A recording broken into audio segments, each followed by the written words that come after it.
that's what he Film this, I guess. What happened? Because that's what he said.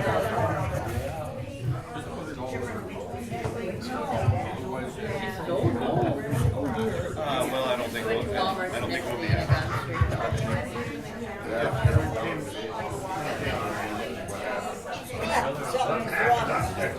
We better go check.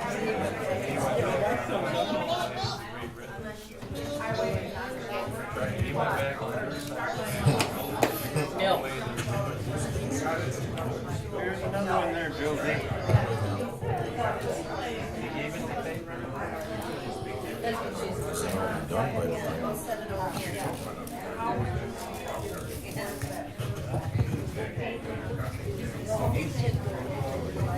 So you got a fish dinner next Friday, See, they're here. See? Well, yeah, February is well, it's the fourth Friday.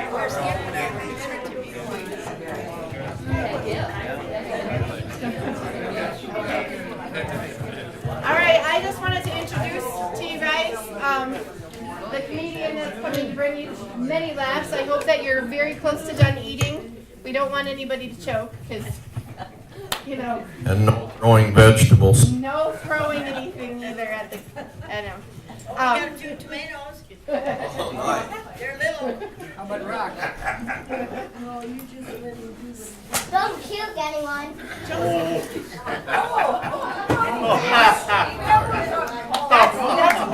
That's Holy Spirit. Anyways, I hope you guys all enjoyed the meal.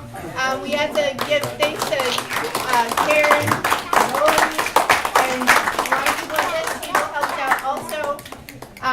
So I just want to say how glad I am that you guys were able to have us come in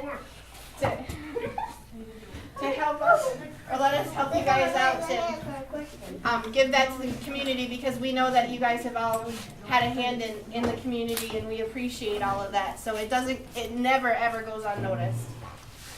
Anyways, I'm gonna, yes. Can we throw meatballs? No. No food of any kind. Or cups or saucers. So without further ado, I will introduce to you Ole the Vondering Norvegian. Thank you, Chris. Hello, alle sammen. Hello, everybody. I hope you did enjoy the Scandinavian picnic here today. There's a lot of good food. I hope you've had plenty. There's more back there if you feel like going and getting more. Help yourself. To those of you who don't know me, I am Ole the Vondering Norwegian. And for those of you that do know me, I'm the same guy. When my daughter Kristen, maybe I should change the name to protect the guilty. But anyway, when my daughter Kristen called me,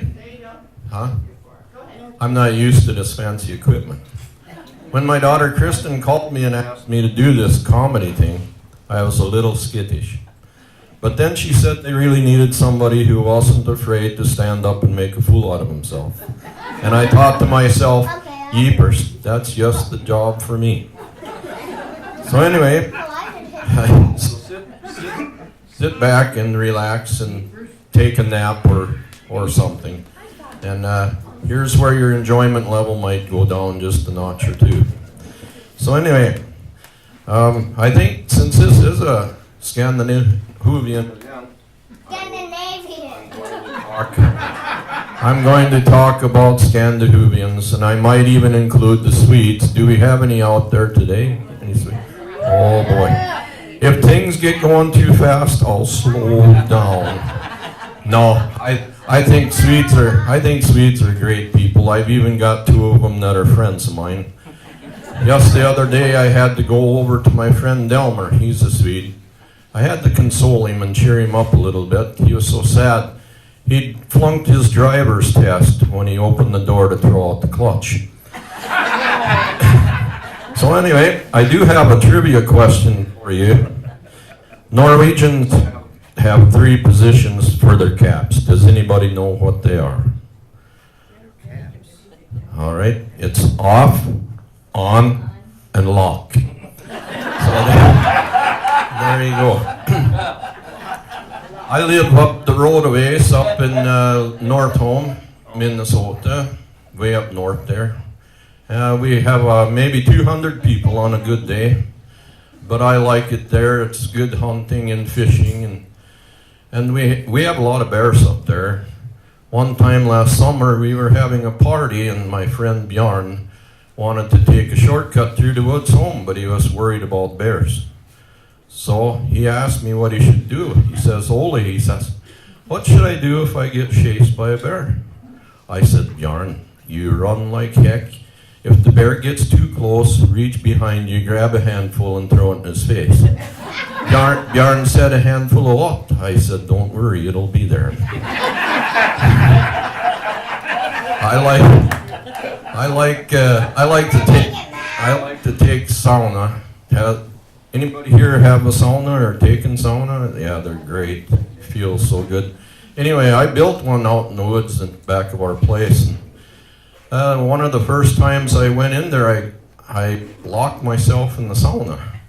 Now that's not a good place to be locked in a sauna. So anyway, I thought, well, I could get out if I opened the window, climbed up on the wood box, and I had a long stick there, and knock the screen out of the window, reach around the corner, hit with one arm and kick with the other leg, and it might open. Well, it probably would have worked all right, except I climbed up on the front edge of the wood box. Before I could say oof to it, flipped, hit me across both shins, knocked me flying backwards, and I landed on my rear in the sauna. There I am, locked in the sauna on my butt end. And all I could do was laugh. The second time I did that plan, it did work. Unlike this microphone. It did work. I got out of the sauna. You'd think once was enough to lock myself in the sauna. Well, no. Me being the bright Norwegian boy I am, I did it again. I went out one night to take sauna, and I took my flashlight with me to find my way back to the house through the woods. Anyway, I come in from cooling off, and click, there went that doggone latch again. I locked in for a second time. Well, I thought, I'll go through the window. But I grabbed the flashlight. And I thought, hey, I seen our bedroom light was on. I thought, well, I'll flash SOS. And my wife will come running and rescue me. Well, I'm sitting there for I don't know how long. SOS. I finally gave up and went out the window. I went in the house and asked my wife, I said, why in the world didn't you come out and save me? She says, I said I was flashing SOS. She gives me one of those, and the husbands here will know what that is. That wife look. You know, she flashes me that wife look, and she says, I don't know Morse code. Besides, I was just thinking you were playing with your flashlight. So, anyway, I don't know if any of you have ever been to Norway, but it's a very beautiful country. Mountains, fjords, a few Chevys. And by golly, there's 5 million Norwegians there too. But anyway, their birds in their big cities are not any different when it comes to than birds in our cities. My wife and I were sitting on a bench in the square in Trondheim, Norway, and there's seagulls flying all over. Well, they must have thought my wife was a statue, because they let go and got her right on top of the head. Well, I looked at the mess and I volunteered to go get some toilet paper. She said, she gave me that wife look again. She says, it won't do no good. By the time you get back, that bird's going to be 4 miles away.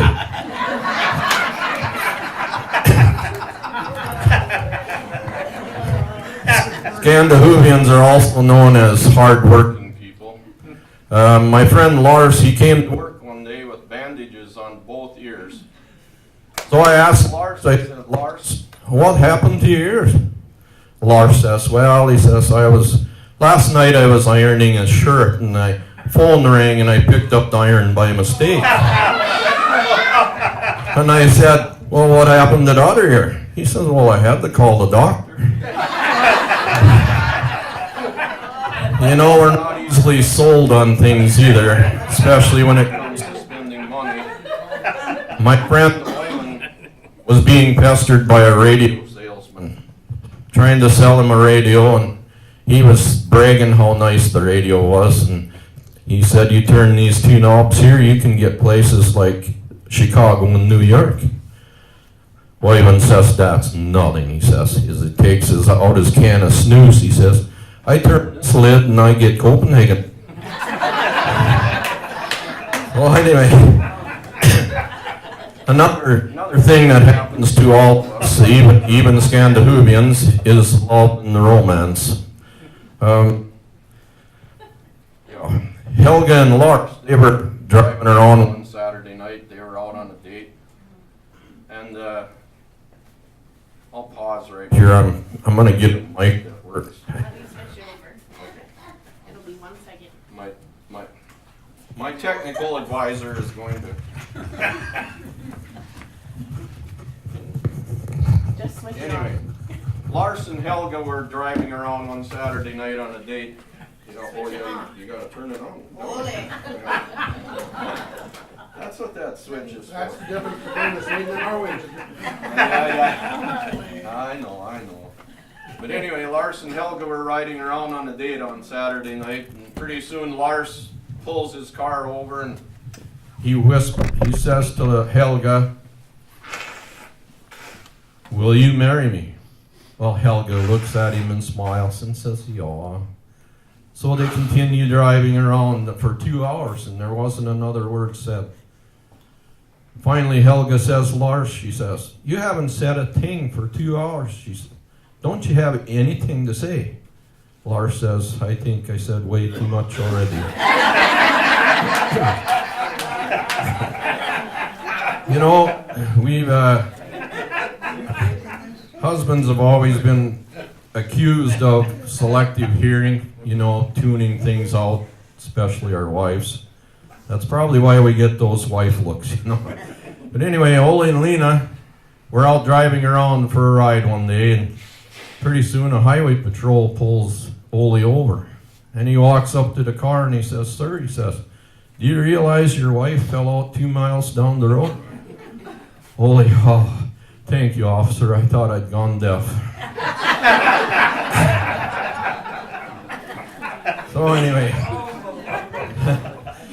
I do have a poem I'd like to read for you today that shows, you know, Norwegian men or Scandinavian men don't express their emotions very often.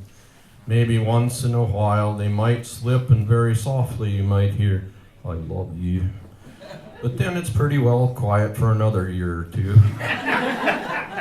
So then, this is a poem about how we wish we were, how we wish we could express those emotions.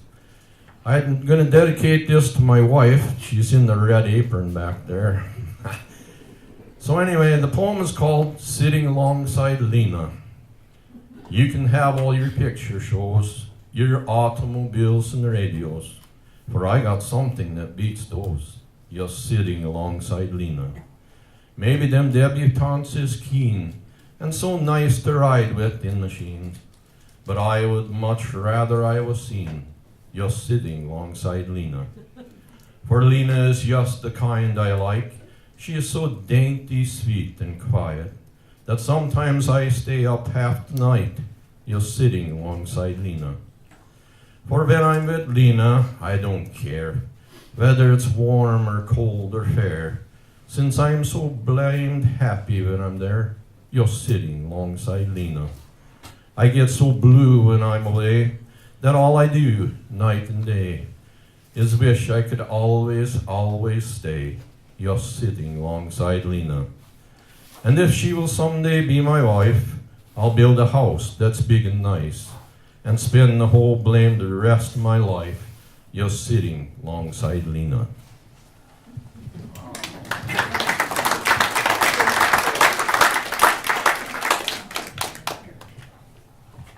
This is called Drinking on the Job. So anyway, There's also not very many famous or well-known love songs in Scandinavian music. There's no romantic ballads that are really well-known, except for one. It's one of the most popular to come out of Snooze Boulevard down in Minneapolis. Forever. It's a great song. It was written by a Swede down in Swede Hollow along Snooze Boulevard. I don't know if anybody knew where Snooze Boulevard and Swede Hollow are in St. Paul. But anyway, I'd like to do it for you here today. It's called Nicolina. When you're in love, you're in an awful torture. Whoever's tried it will not disagree. I was so very fond of Nicolina, and Nicolina just as fond of me. I asked her father for her hand in marriage, and got the answer in the strangest way. I never yet have got off any doorstep in such a hurry as I did that day. So I went home and wrote to Nicolina. Oh, Nicolina, won't you meet me soon? Meet me in the woods on Wednesday evening, and be there with the rising of the moon. And there I met a figure disconcerting, the boon no greater glory could attain. The one I met was Nicolina's papa, armed with the meanest, most disturbing cane. And oh, my knees, how they began to tremble. I tried to run, but did not have a chance. For in the woods, as on my knees I stumbled, the cane began to do a polka dance. So I went home and wrote to Nicolina. There's not the slightest bit of hope in me. If you don't end me of this awful torture, I'll end it all by jumping in the sea. Nicolina answered in a hurry, oh, darling Ulla, don't be so unwise. As suicide is nothing but a dumbbell, why don't we wait until the old man dies? And so I wait, and so does Nicolina, to see the old man kick the bucket soon. And on his grave we're planting in remembrance the cane he used upon me neath the moon. Oh, Nicolina, oh, Nicolina, the cane he used upon me neath the moon. Tusen tack. Okay. All right. I gotta find out where I'm at. I got a cheat sheet here. You know, I thought I was gonna be like the big time comedians, had the little bench, bottle of water, and my cheat sheet. Trouble is, I can't read my writing. So, you know, like they say, there first comes love, and then comes marriage, and then kids. So anyway, Ole and Lena had been married for just a little over a year, and one day Lena told Ole that he could expect to hear the pitter-patter of little feet. Ole was so excited till he found out his mother-in-law was coming to visit. So Ole and Lena, they lived way out in the country on a farm. They were farmers. They had no electricity, and Lena was expecting a baby anytime. So one night she poked Ole and she said, I think you better go get the doctor. I think it's time. So Ole went to town, got the doctor. They got out there, and the doc gave Ole a lantern. He said, hold this up over my shoulder so I can see what I'm doing, he said. Well, pretty soon a baby boy was born. Ole went to put the lantern down. The doc says, Ole, he says, get that lantern back up here. I think there's another one coming. Pretty soon a baby girl was born. Ole went to put the lantern down. The doc hollered, Ole, get that doggone thing back up here. I think there's another one. And pretty soon a baby boy was born. The doc finished and got up. He looked around, and there was Ole holding the lantern and scratching his head. He turned to the doc and he said, do you think it's the light that's attracting him?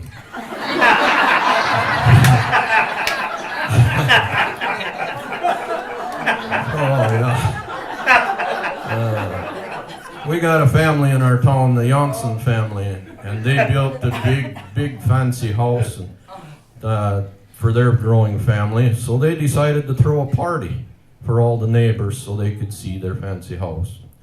Day of the party arrived, and Mrs. Johnson discovered they were out of toilet paper.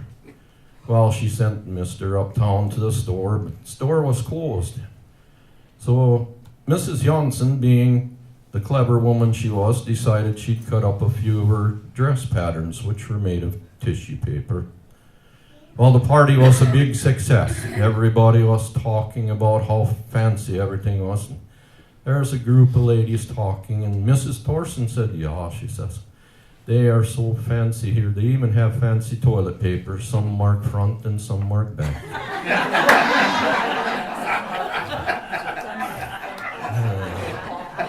You know, romance, as you mature, I know some people say as you get older, I prefer getting mature. The romance never fades.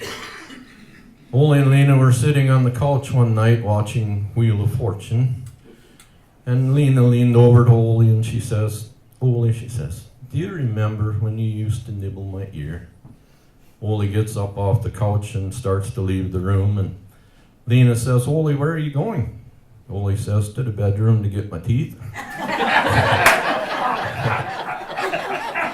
And I know some of these jokes are, you know, they're old, they've been told many times, but I've reached the age where for me nothing's a rerun anymore.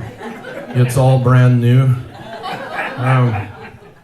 So anyway, I know I'm suffering from one thing that you get when you get older. I went to the doctor the other day and had a physical. He come out and he said, well, Ole, he says, you're doing pretty good. But you got furniture disease. I said, furniture disease? What in the world is that? The doctor says, well, that's when your chest drops into your drawers.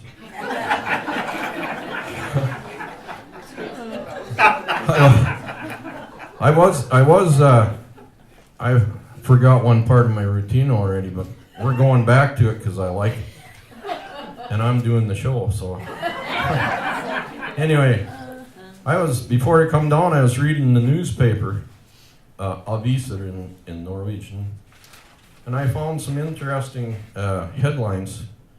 I've always thought, you know, since Norway discovered so much oil that the Swedes were a little jealous of Norway.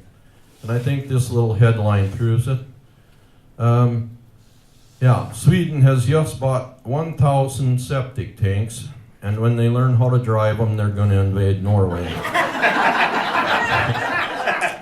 On this day in history, who says Swedes and Norwegians can't work together? On this day in history, the Swedes invented the toilet seat. 20 years later, the Norwegians invented the hole in it. Now that's teamwork right there. And this headline is just short of a medical miracle. Norwegian doctors have just perfected the first hernia transplant.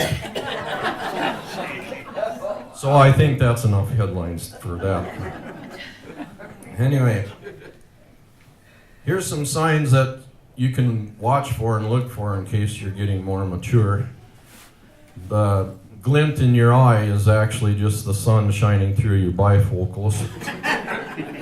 You sit in your favorite rocking chair and you can't get it going.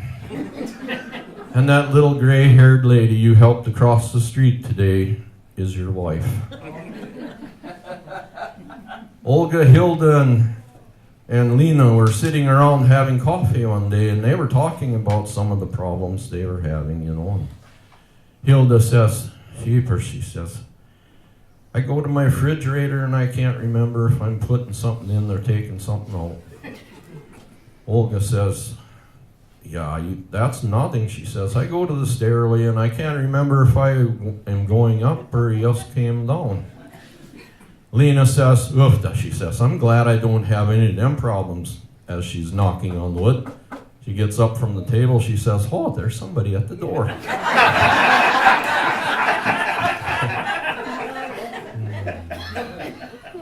You know, when you're a kid and you grow up and you leave home and go to school or get a job and you're living way far away, you miss home and you miss your parents and what's going on at home.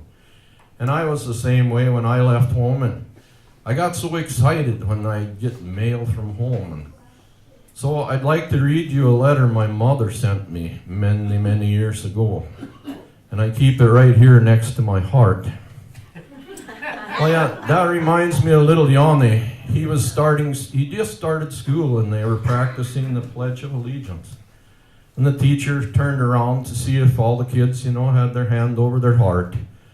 All except little Yanni. He had his hand back here on his rear. The teacher says, Yanni, she says, what are you doing with your hand back there?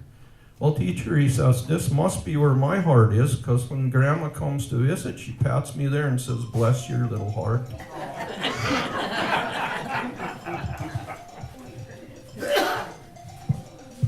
So, on with my letter here from my mother years ago. My dear son, just a few lines to let you know that I'm still alive. I'm writing this letter slowly because I know you can't read fast. You won't know the house when you come home. We have moved. We had a lot of trouble moving, especially the bed. The man wouldn't let us take it in the taxi. Maybe it wouldn't have been so bad if your father hadn't been in it at the time. Speaking of your father, he has a fine new job. He has 500 men under him. He mows grass at the cemetery. Your sister got herself engaged last week. Her boyfriend gave her a beautiful ring with 3 stones missing. Our neighbors are now raising pigs. We just got wind of it this morning.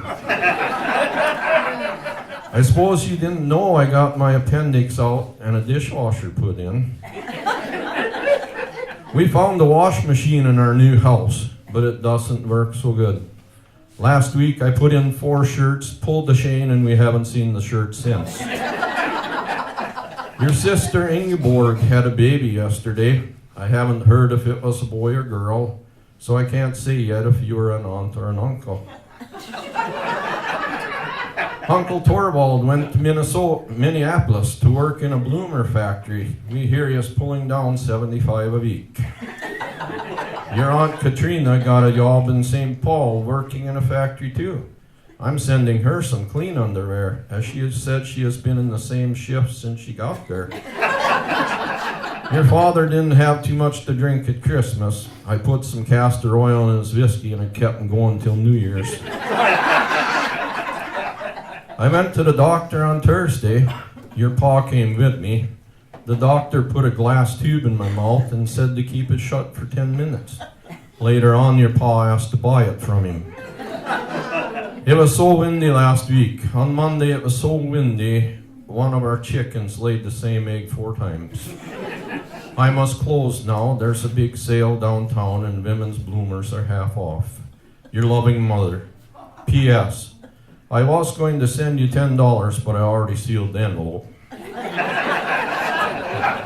That's my letter from Mom. So anyway, kids, they say the darndest things, don't they? I remember when my friend Sven brought his little Sven to church for the first time. As we were sitting there, little Sven turned to his papa and he says, Papa, what are them names on all them boards on the wall over there? And as Sven says, oh, those are members that died in the service. Little Sven says, which one, the 8:30 or the 9:45? Some kids get to that smart age, where they know everything, Well, little Ole, he was getting to that smart alecky stage. One day at school, just before Christmas, his teacher gave the class a quiz. Well, Johnny turned in a blank piece of paper with these words written across it. Only God knows what the answers to all these questions are. Merry Christmas. His teacher gave him the test back with these words written across the top. God gets an A, you get an F. Happy New Year.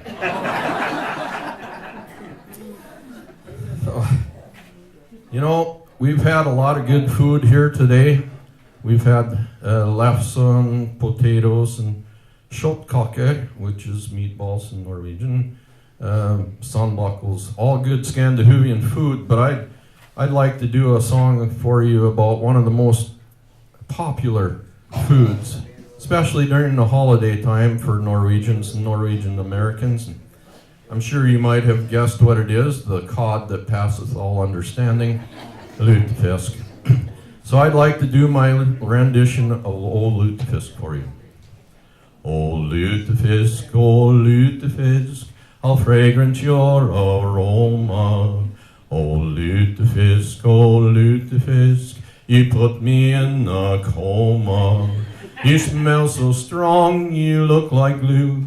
You taste just like an overshoe. Ole lutefisk, come Saturday, I think I'll eat you anyway. Ole lutefisk, I put you by the doorway. I wanted you to ripen up just like they do in Norway. A dog came by and sprinkled you. I hit him with an army shoe. Oh, lutefisk, now I suppose I'll eat you as I hold my nose. Oh, lutefisk, how well I do remember on Christmas Eve how we'd receive our big treat of December. It wasn't turkey or fried ham, it wasn't even pickled spam. My mother knew there was no risk in serving buttered lutefisk. Oh, lutefisk, now all the world discovers that lutefisk and lefse make Norwegians better lovers. Now all the world can have a ball, you're better than that gjerd at all. Oh, lutefisk med brennevin, you make me feel like Harold Flynn. Thank you. And now we've come to this point in the program I'm sure you've all been waiting for, the end. But before I leave, I would like to leave you with these few words of wisdom. May the ruts always fit the wheels of your pickup. May your earmuffs keep out the north wind. May the sun shine softly on your lefse. May the rain fall gently on your lutefisk. And until we meet again, may God protect you from any and all unnecessary uftas. You've been a great audience, tusen talk, and so long.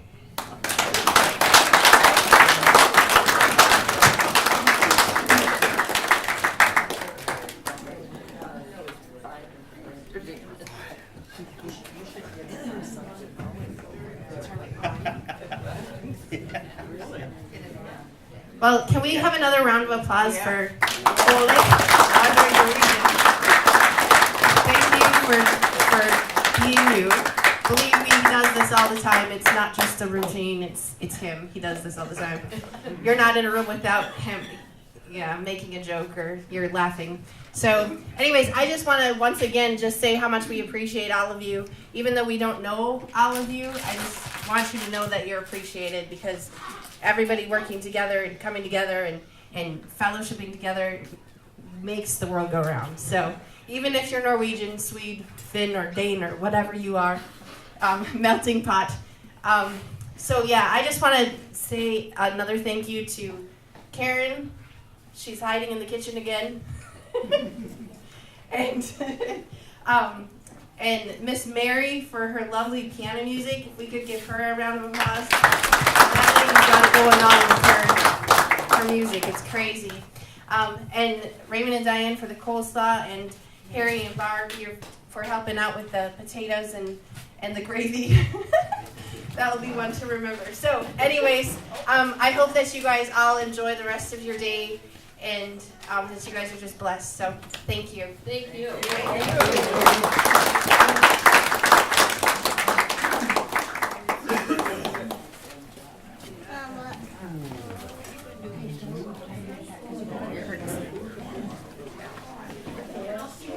Oh, that's Grandma. Grandma Kirby, that. Oh, yeah, I guess it's good they saved.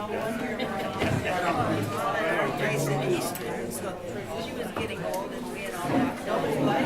Why are we missing all of them? So she stayed behind and came back and she had more dishes in the paper plates. I love that she would get up in here. Oh, yeah. Get up in the fire.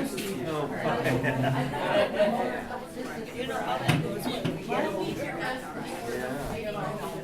Well,